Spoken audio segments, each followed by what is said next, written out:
Praise God. Praise God. God is good all the time and all the time. God is good. Praise God. Praise God. Isang mapagpalang araw po sa bawat isa. Sa pagkakataong ito, tayo po ay dudulog, lalapit sa ating Diyos na buhay na may pananampalataya na kung saan may dalawa o tatlo na nagkatipon sa kanyang ngalan. Naroon siya sa kanilang kalagitnaan. Sa araw na ito, tayo po ay dudulog sa Panginoon sa ngalan ng bayan ng oras sa probinsya ng Eastern Samar. Ating ihilingin na maitatag ang altar ng ating manunubos sa bayan ng oras. Mahimutag sa atong mga kaigsuunan diha sa Visayas ug sa Mindanao. Bisan pa katong atong mga kaigsuunan nga naa sa Luzon ug sa laing nasod. Dalaygon ang Ginoo sa walay katapusan. Ang atin pong pagsambay mula sa aklat ng mga ani, awit, 71 kabanata, ang talata po ay 11. Sa kanyang mga anghel ika'y itatagubilin, saan mang dako maparoon, tiyak kang iingatan. Sa kanyang mga anghel kay itatagubilin. Sa kanyang mga anghel kay itatagubilin. Saan mang dako maparoon, tiyak kang ingatan.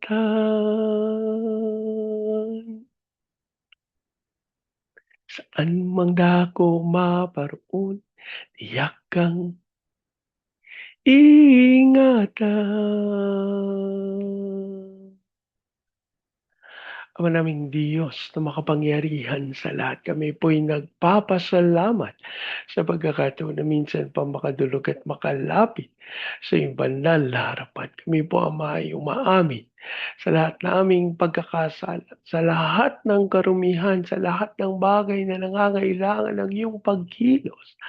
At Lord, aming idinudulog ang banal na dugo ng aming manunubos ang siyang maglinis at pumawi sa lahat naming karumihan, habang amin din pong idinudulog sa iyo ang pagkilos ng may kapangyarihan sa bawat pagkakataon sa aming kapaligiran.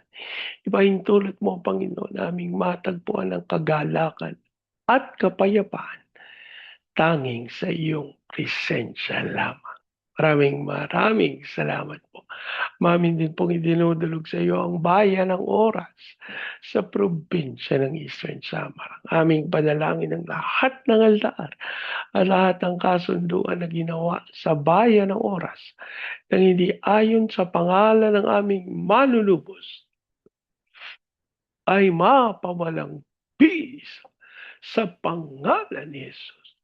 At sa panguna ng iyong Santong Espiritu, maitatag ang altar ng kaganapan sa bayan ng oras. Maraming maraming salamat po. Ang aming pag-asa tinugon nyo at tinanggap namin ang aming panalangin sa pangalan ng aming Panginoong Yesus. Amen. Amen. Amen. Amen. Amen. Amen. Amen. Amen. Praise God. Praise God. Ang ating pong pagpupulay ay mula sa aklat ng Exodo, 12 na kabanata, mula talata 22 hanggang 25. Nang ika-6 na araw, doble ang kanilang pinulot, isang salop para sa isang tao. Nagpunta kay Moises ang mga pinuno ng bayan at sinabi ang nangyari. Pinaliwanag naman ni Moises sa kanila, ito ang utos ni Yahweh. Bukas ay araw ng pamamahinga, araw na nakatalaga kay Yahweh. Lutuin na ninyo ngayon ang gusto ninyong lutuin. Ang hindi maubos ay itira ninyo para bukas. Tulad ng sinabi sa kanila ni Moises, nagtira sila para sa kinabukasan at iyo'y hindi nasira at hindi inuod. At sinabi ni Moises, ito ngayon ay araw ng pamamahinga. Wala kayong makukuha niyan. Talata ika-26. 6 na araw kayong namumulot niyan, ngunit sa ikapito, sa araw ng pamamahinga ay wala kayong makukuha. Ang Diyos po ang magpala ng kanyang buhay at makapangyarihang salita. Sa bahagi pong ito ng banal na kasulatan ay ating matatagpuan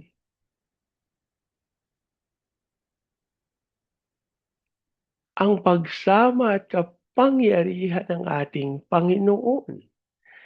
Sa bahagi pong ito ng banal na kasulatan, merong ipinakikita ang Panginoon, merong sinasabi ang Diyos sa mga Israelita.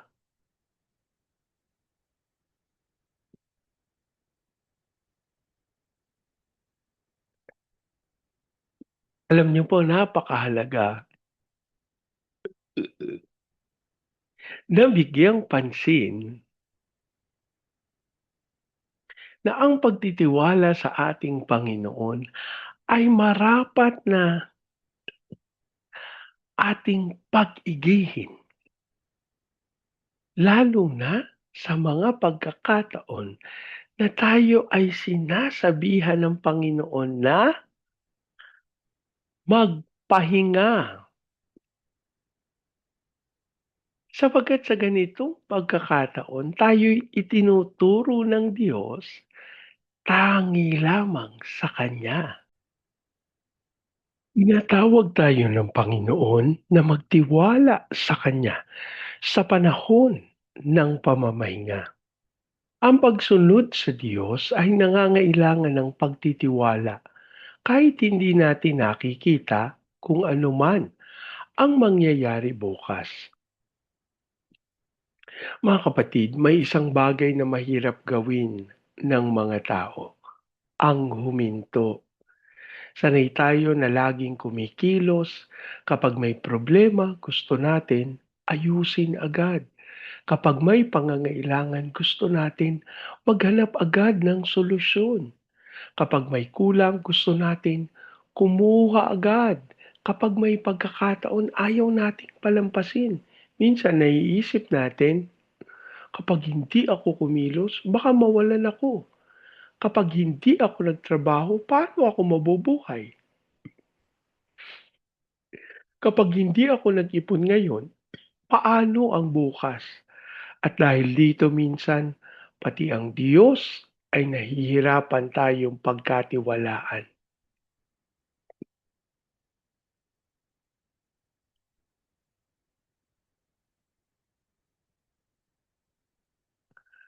Sa Exodo 16, tinuturuan ng Diyos ang Israel ng isang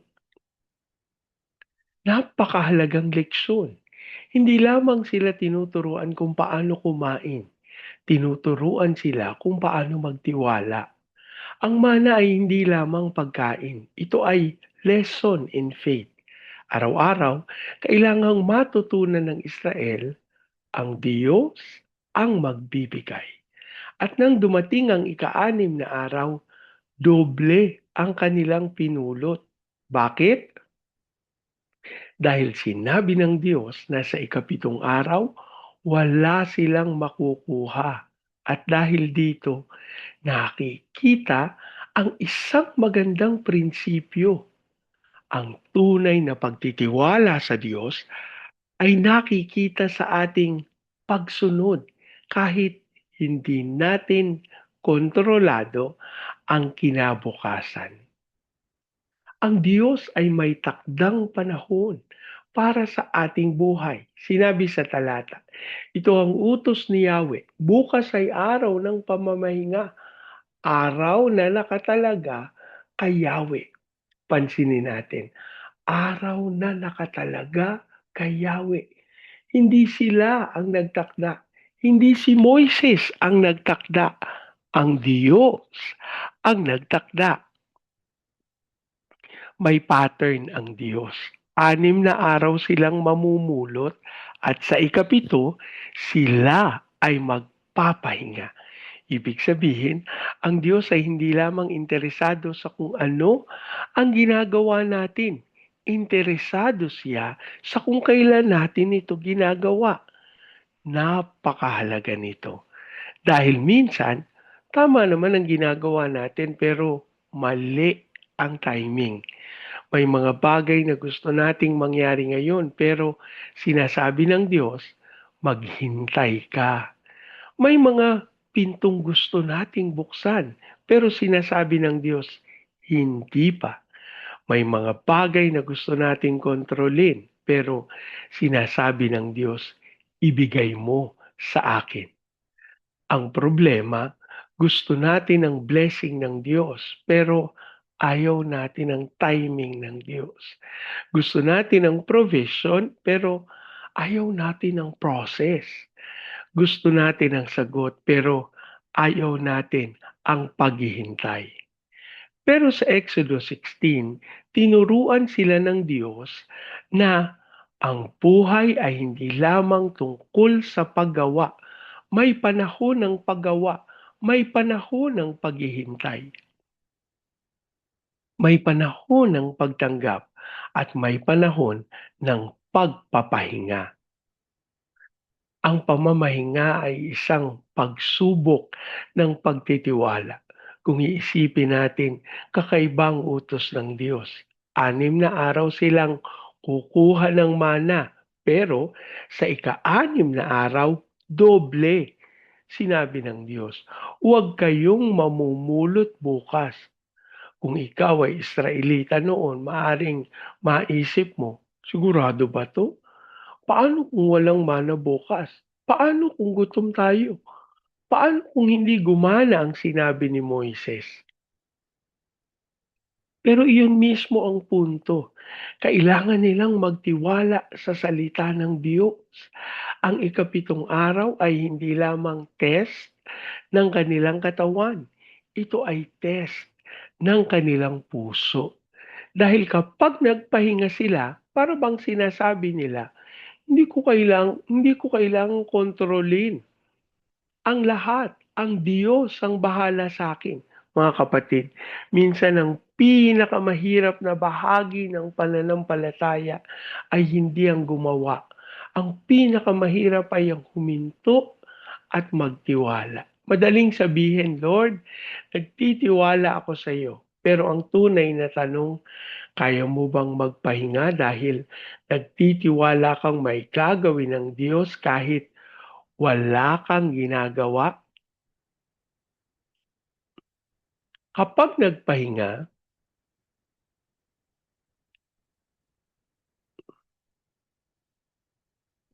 kapag nagpahinga tayo, parang sinasabi natin, hindi ako ang source ng lahat ng bagay. Hindi nakasalalay sa akin ang mundo. Hindi ako ang Diyos. At napakahalagang matutunan natin iyon. Dahil minsan, pagod na pagod tayo, hindi dahil marami tayong ginagawa. Pagod tayo dahil pakiramdam natin lahat ay kailangan nating kontrolin. Ang Diyos ay nagbibigay ng provision bago dumating ang araw ng pangangailangan. Napakaganda ng ginawa ng Diyos. Bago dumating ang Sabat, nagbigay siya ng sapat na pagkain.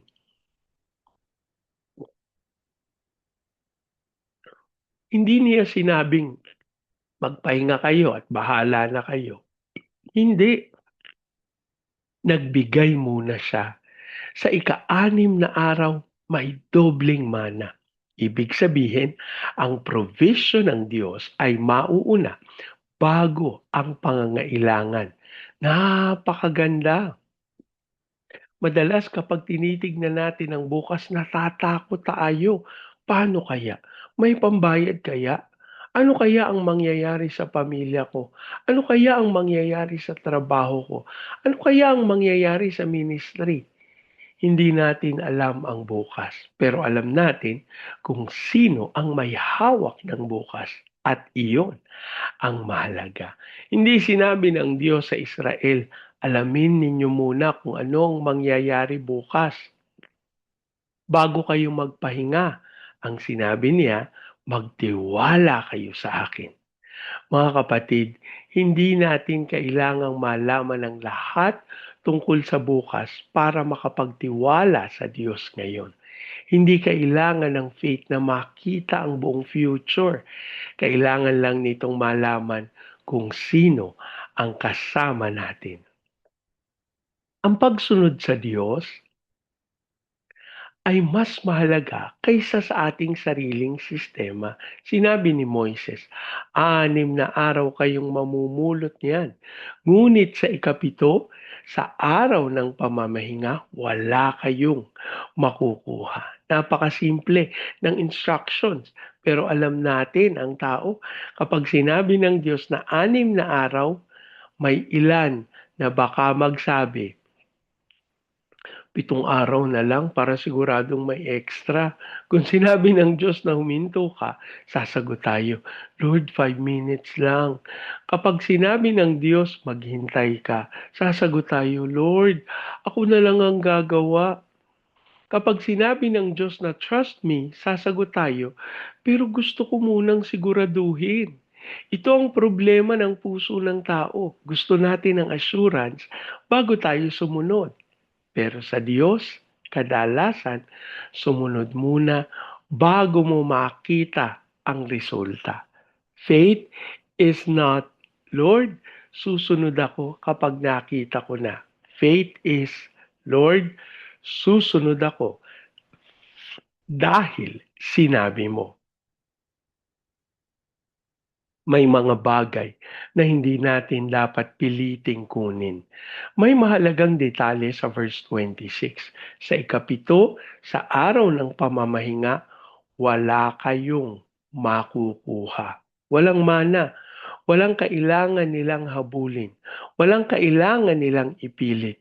Minsan, sa buhay natin, may mga bagay na wala dahil hindi pa panahon. Walang mana. Walang kailangan.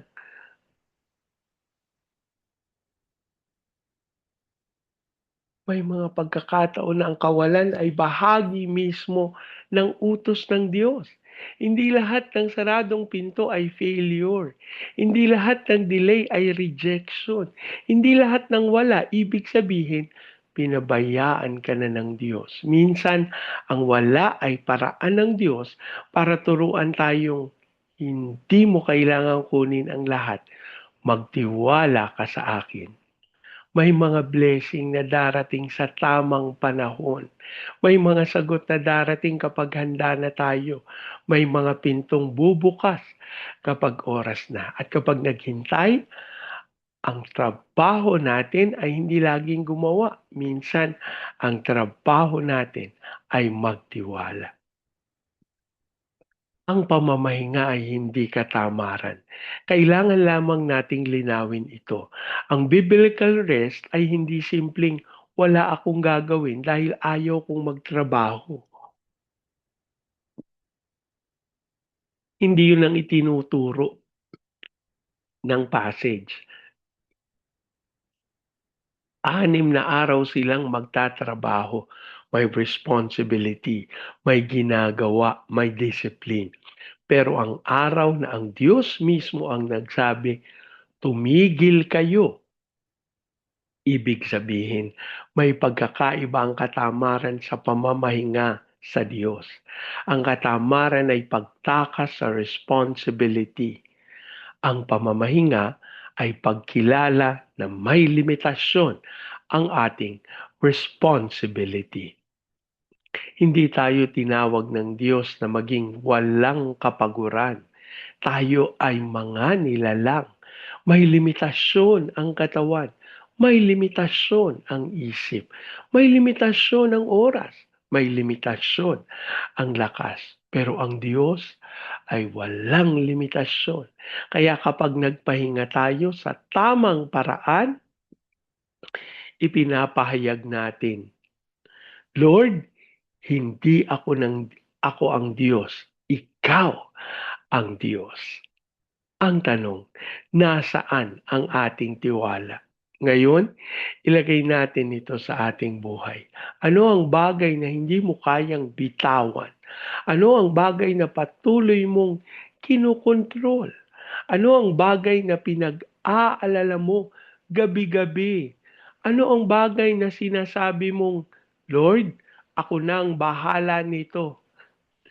Baka trabaho, baka pera, baka pamilya, baka ministry, baka kinabukasan, baka isang pangarap, baka isang problema na matagal mo nang dinadala at maaring sinasabi ng Diyos, anak, 6 na araw ka nang gumagawa pero may ikapitong araw na kailangan mo munang huminto.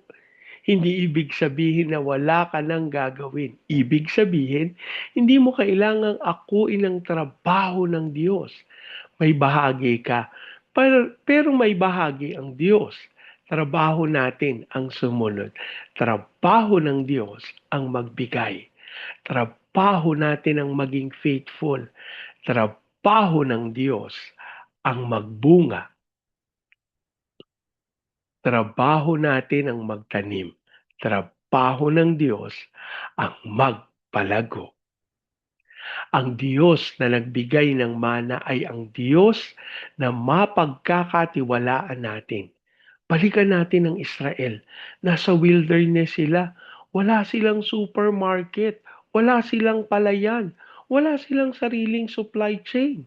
Kung titignan natin ang paligid, walang makikitang sapat para sa kanilang kinabukasan.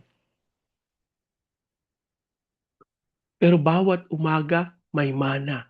Araw-araw pinapaalala ng Diyos, ako ang nag-aalaga sa inyo. Ito rin ang gusto ng Diyos na matutunan natin. Hindi niya laging ibibigay ng 1 taon agad. Minsan, ibibigay niya ang kailangan mo sa araw na ito. Bakit? Dahil gusto niya matutunan natin ang daily dependence. Lord, kailangan kita ngayon. At bukas, kailangan pa rin kita. At sa susunod, Lord, kailangan pa rin kita. Ang Christian life ay hindi once nagtiwala ako sa Diyos, kaya ko na mag-isa. Ang Christian life ay araw-araw ako umaasa sa Diyos. Si Jesus ang ating pinakamalaking halimbawa ng pagtitiwala.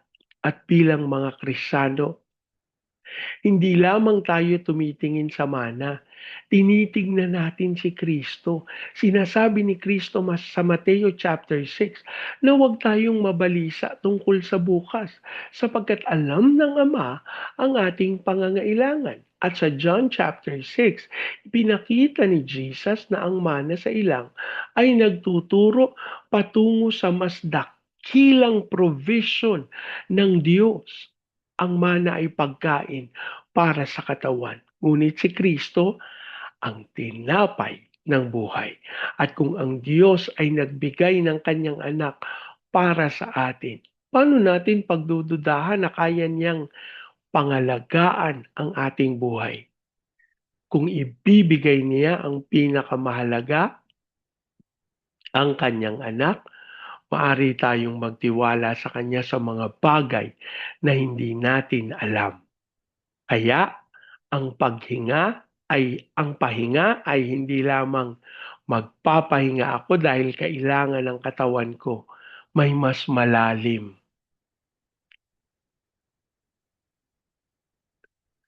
Magpapahinga ako dahil alam kong ang Diyos ay gumagawa kahit hindi ako gumagawa.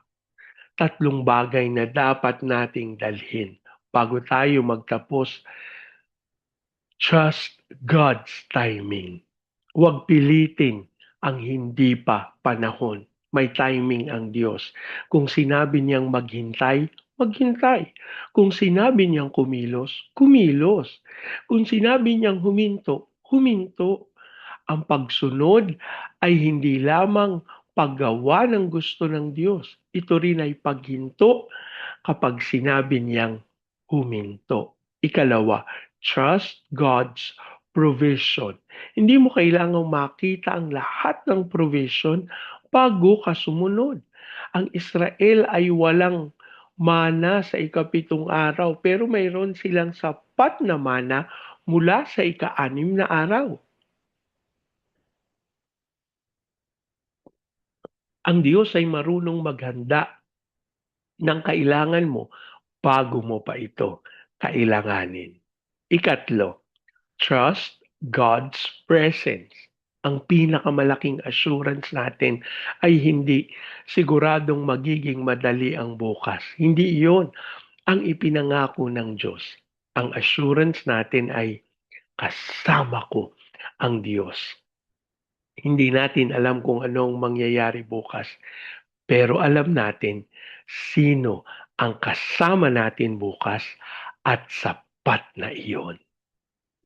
Matuto tayong huminto. Mga kapatid, minsan ang pinakamalaking act of faith ay hindi ang tumakbo. Minsan ang pinakamalaking act of faith ay ang huminto. Huminto at sabihin, Lord, ikaw na ang bahala. Huminto at sabihin, hindi ko kayang kontrolin ang lahat. Huminto at sabihin, hindi ko alam ang bukas, pero kilala ko ang Diyos na may hawak ng bukas. Ang Israel ay kailangang matutong mamuhay araw-araw sa provision ng Diyos. Tayo rin. Kaya kung ikaw ay pagod ngayon, magtiwala ka. Kung may pintong sarado, magtiwala ka. Kung sinabi ng Diyos na maghintay, magtiwala ka. At kung sinabi niyang huminto, huminto ka. Dahil ang pahinga ay hindi kawalan ng pananampalataya. Ang tamang pahinga ay ang pagpapahayag ng pananampalataya. Sinasabi natin, hindi ako ang source ng lahat ng kailangan ko. Hindi ko kailangang kontrolin ang lahat. Hindi ko kailangang malaman ang lahat tungkol sa bukas. Dahil ang Diyos na nagbibigay sa akin ngayon ay siya ring Diyos na magbibigay sa akin bukas. Mga kapatid, 6 na araw tayong gumagawa. Ngunit sa ikapito, matuto tayong magtiwala. At ang tanong ngayon, hindi lamang marunong ka bang magtrabaho, ang tanong ay marunong ka bang magtiwala. Dahil mismo ang faith ay hindi nasusukat sa dami ng ating ginagawa. Nasusukat ito sa kakayahan nating sabihin, Lord, sapat ka. Ikaw ang bahala. Ako ay magpapahinga sa iyong presensya. Manalangin po tayo. Ama naming Diyos na makapangyarihan sa lahat. Kami po'y nagpapasalamat sa pagkakataon ng paghinto, sa pagkakataon ng pagtitiwala. At sa oras na ito, sa iyo namin kinukumpisal na may mga pagkakataon na madalas ito yung gusto naming gawin ay kumilos ng kumilos. At sa oras na ito, nais naming ipagtapat sa iyo. Gusto naming ganapin ang iyong sinasabi na magpahinga para sa ikapitong araw. Hayaan mo pong sundin namin ito ng buong puso at pananalig na magkaganap nyo ang inyong naisin. At Lord, mula ngayon, hindi na kami kikilos para sa aming sarili. Bagkus, kami makikinig sa iyo at magtitiwala. Lord, namin ding idinudulog sa iyo ang bayan ng oras sa probinsya ng Eastern Samar. Ang aming panalangin, ang katawan ng aming Panginoong Kristo sa bayan ng oras ay magkaroon ng unawaan, pagkakaisa, pagmamahalan at patuloy na makita itong dahilan ng Santong Espiritu upang itatag ang altar ng aming manunubos sa bayan ng oras. Hayaan mo, Amang Diyos, na dumaloy ang iyong kapangyarihan at tunay na sa altar ng aming Panginoong Kristo ay makapaghandog, makapagpuri at dumaloy ang iyong kapangyarihan ng fire of revival. Ayan mong maranasan din po ito ng Baguio City, Cagayan de Oro, Legazpi, Lipa, Manila, Pampanga, Pateros. Kilusan mo ng may kapangyarihan ng mga bayang ito at dumaloy ang kasaganaan na nagmumula sa iyo. Ayan mong maranasan ito ng buong Luzon, Visayas at Mindanao. Ipahintulot mong matupad namin yung tawag mo sa amin to be the launching pad of the gospel, to be a missionary, sending country, to be the America of Asia in the height of its glory. Dasal po namin namang Diyos ang aming President Marcos, Vice President Duterte, ang Senado, Kongreso, Judiciary, Military, Police, Local Government. We declare the fear of the Lord na maghari sa aming gobyerno. Dasal namin ang bawat isa'y tumugon at lumakad ayon sa pagkatakot sa inyo. As we also pray for the fulfillment of your purposes sa mga misyonero at sa mga OFWs na tinawag mo bilang overseas Filipino witnesses. Hayaan mong sa kanilang pagpapayag ng iyong salita sa mga bansang iyong pinagdalahan sa kanila dumaloy ang iyong kapangyarihan at espiritu. As we also pray sa mga training agencies, katulad po ng Main Lifeline, Asian Center for Missions, Elijah House Philippines, Church Renewal, Asia Pacific International Institute Studies. Lord, ipagkaloob mo ang lahat nilang pangangailangan upang magtagumpay sila para sa iyong kalooban. As we also pray sa mga bansa ng Vietnam, Cambodia, Myanmar, Laos, Thailand, Malaysia, Singapore, Indonesia, Brunei. Kilusan mo ang mga bayang ito, dumaloy ang kalwalhatian mo. At sa pangalan ni Jesus, sinasalita namin ang kalayaang ipahayag ang iyong kaligtasan. Ito din ang aming hiling sa Hong Kong, Macau, Taiwan. Kumilos ka ng may kapangyarihan sa China, Japan, South Korea, North Korea, Brazil, Russia, at America. We declare the fire of revival in Jesus' name. Gayun din po, sinasalita namin ang kapayapaan sa bansang Israel. Maraming salamat po ang aming pag-asa at tinugon nyo, tinanggap namin ang aming panalangin sa pangalan ng aming Panginoong Yesus. Amen, amen, amen, amen, amen, amen, amen. Sa pagkakataong ito, hayaan niyo pong salitain ko ang basbas ng Panginoon sa inyo at sa inyong sambahayan. I declare the everlasting love of the Father. I declare the unending blessings of the Son. Declare the sweet, sweet, sweet fellowship of the Holy Spirit now and forevermore. I declare this new house and lot with parking, with a new vehicle, and with a flourishing business. In Jesus' name, amen. Amen.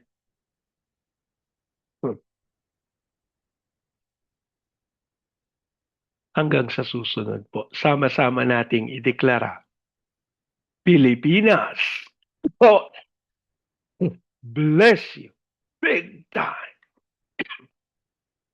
And so we declare to God be all the glory in Jesus' name. Amen, amen, amen, amen, amen, amen, amen. Praise God. Praise God.